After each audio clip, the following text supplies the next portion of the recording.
அன்பு நேயர்களுக்கு கனிவான வணக்கம். மதுரையின் அதிமுகவின் மும்மூர்த்திகளை தோற்கடிக்க சபரீசனை களமிறக்கியுள்ள ஸ்டாலின். மதுரை என்றாலே ஒரு காலத்தில் அதிமுகவினுடைய கோட்டையாக விளங்கியது. அதாவது கொங்கு மண்டலம் மற்றும் தென் தமிழகம் என்பது அதிமுகவிற்கு மிகப்பெரிய வாக்கு வங்கி உள்ள ஒரு பகுதியாக இருந்து வந்தது. அதிலும் குறிப்பாக தேனி, மதுரை, திண்டுக்கல், ராமநாதபுரம், சிவகங்கை போன்ற பகுதிகள் அதிமுகவிற்கு மிகப்பெரிய பலம் சேர்க்கும் பகுதிகளாக இருந்து வந்தது. மேலும் தற்பொழுது அரசியலில் மதுரையில் மும்மூர்த்திகள் கவுலொச்சி வருகிறார்கள் அதிமுகவின் சார்பாக. குறிப்பாக ஆர்பி உதயகுமார். இவர் திருமங்கலம் தொகுதியினுடைய சட்டமன்ற உறுப்பினராக இருக்கிறார். தற்பொழுது அதிமுகவினுடைய சட்டமன்ற எதிர்க்கட்சி தலைவர் ஓபிஎஸ்க்கு மாற்றாக அறிவிக்கப்பட்டவர். மேலும் தென் தமிழகத்தில் எடப்பாடியின் நிழலாகவும் அதிமுகவினுடைய அறிவிக்கப்படாத அமைப்பு செயலாளராகவும் செயல்பட்டு வருகிறார்.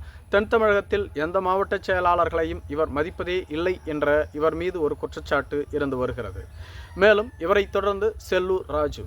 இவர்களுக்கு சீனியரான இவர் அதிமுகவினுடைய தொடர் விமர்சனங்களுக்கு ஆளாக்கப்படுபவர். மேலும் இவர் பேசும்பொழுது தேவையில்லாத விமர்சனங்களை இவரே உருவாக்கி கொள்வார். தர்மாகோல் ராஜு என இவர்களை அழைத்து வருகிறார்கள். இதேபோன்று ராஜன் செல்லப்பா. இந்த மூவரை தாண்டி தற்பொழுது சரவணன் போன்றவர்களும் அதிமுகவில் மதுரையினுடைய முக்கிய தலைவர்களாக வலம் வந்து கொண்டிருக்கிறார்கள்.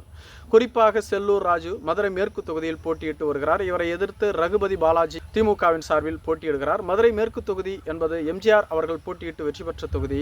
மதுரை மேற்கு தொகுதி அதிமுகவினுடைய கோட்டையாக இருந்து வருகிறது. அதே சமயத்தில் இந்த தேர்தலில் செல்லூர் ராஜுவை வீழ்த்த வேண்டும், மேலும் மதுரை மேற்கு தொகுதியில் திமுக வெற்றி பெற வேண்டும் என தொடர்ந்து பல்வேறு விதங்களில் முயற்சிகளை மேற்கொண்டு வருகிறார்கள். மேலும் திமுகவின் சார்பாக பாலாஜி ஏற்கனவே, அதாவது 3 மாதங்களுக்கு முன்பாகவே பரிசு பொருட்களை கொடுத்து மக்களை தயார் செய்து விட்டார். மேலும் தற்பொழுது அங்கு அதிமுக வெற்றி பெறுவதை விட திமுக வெற்றி பெறுவதற்கான அதிகபட்ச வாய்ப்பு இருப்பதாகவும் சொல்லப்பட்டு வருகிறது. இதேபோன்று ராஜன் செல்லப்பா திருப்பரங்குன்றம் தொகுதியில் அதிமுகவின் சார்பில் போட்டியிடுகிறார். இவரை எதிர்த்து திமுகவின் சார்பில் மணிமாறன் அவர்கள் போட்டியிடுகிறார்கள். திருப்பரங்குன்றம் தொகுதி தற்பொழுது மிகப்பெரிய ஹாட் டாப்பிக்காக பேசப்பட்டு வருகிறது. குறிப்பாக திருப்பரங்குன்றம் மலையில் தீபம் ஏற்றுவதில் சமீபத்தில் இரு சமூக மக்களுக்கு இடையே மிகப்பெரிய மோதல் நீடித்து வந்தது. ஒரு சமூகத்தை பாஜகவும் மற்றொரு சமூகத்தை திமுக கூட்டணி கட்சிகளும் ஆதரித்து வந்தன. இதில் பாஜக வேண்டுமென்றே தமிழகத்தில் தேவையில்லாத பிரச்சனையை கிளப்புவதாக பலர் குற்றம் சாட்டி வந்தார்கள். தற்பொழுது திருப்பரங்குன்றம் தொகுதியில் அது ராஜன் செல்லப்பாவிற்கு பாதகமாக மாறும் என்று சொல்லப்பட்டு வருகிறது. மேலும் திமுக எங்கு வலிமையாக இருக்கிறது என்பதோடு மட்டும் இல்லாமல் மேலும் அதிமுகவை வீழ்த்த வேண்டும் என்பதில் குறியாக செயல்பட்டு வருவதாக சொல்லப்பட்டு வருகிறது. இதேபோன்று திருமங்கலம் தொகுதி ஆர்பி உதயகுமார் அவர்கள் போட்டியிடக்கூடிய தொகுதி. இங்கு ஆர்பி உதயகுமாரை கண்டிப்பாக தோற்கடித்தே ஆக வேண்டும் என திமுக வேலை செய்கிறதோ இல்லையோ, அவர்களை மிஞ்சி தற்பொழுது சசிகலா வேலை செய்து வருகிறார் என்பதுதான் உண்மை கதை. சசிகலாவும் ராமதாசும் புதியதாக கூட்டணி அமைத்துள்ளார்கள். சுமார் 120 தொகுதிகளில் தமிழகத்தில் அவர்கள் 5வது அணியாக போட்டியிடுகிறார்கள். அதிலும் சசிகலா தரப்பு தென்னந்தோப்பு சின்னத்தில் போட்டியிடுகிறது. இது மட்டும் இல்லாமல் சசிகலா தற்பொழுது R B Udhayakumar, Rajan Chellappa, Sellur Raju, Dindigul Srinivasan, Natham Viswanathan, Vijayabaskar, M R Vijayabaskar, Kamaraj, O S Manian, Sellapandi, Kadambur Raju, Shanmuganathan போன்ற அதிமுகவின் முக்கிய தலைவர்கள் அனைவருமே அவரால் வளர்ந்தவர்கள். அவர்களை இந்த தேர்தலில் வீழ்த்தியே ஆக வேண்டும் என தொடர்ந்து பல்வேறு விதங்களில் முயற்சிகளை மேற்கொண்டு அதற்கான காய்களை நகர்த்தி வருகிறார். இது ஒருபுறம் இருக்க, ஸ்டாலினின் மருமகனான சபரீசன் அவர்கள் நேரடியாக தென் தமிழகத்தில் களம் இறங்கியுள்ளதாக சொல்லப்பட்டு வருகிறது.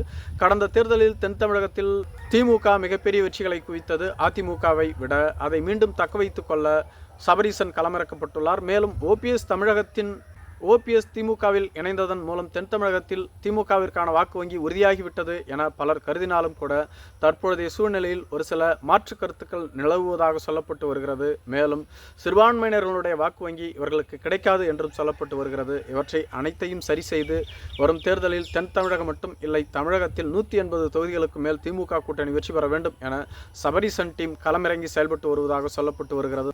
மதுரையின் அதிமுகவின் மும்மூர்த்திகளை வீழ்த்த வேண்டும் என்பதுதான் இவர்களது இலக்கு என்று கூறப்பட்டு வருகிறது. நன்றி.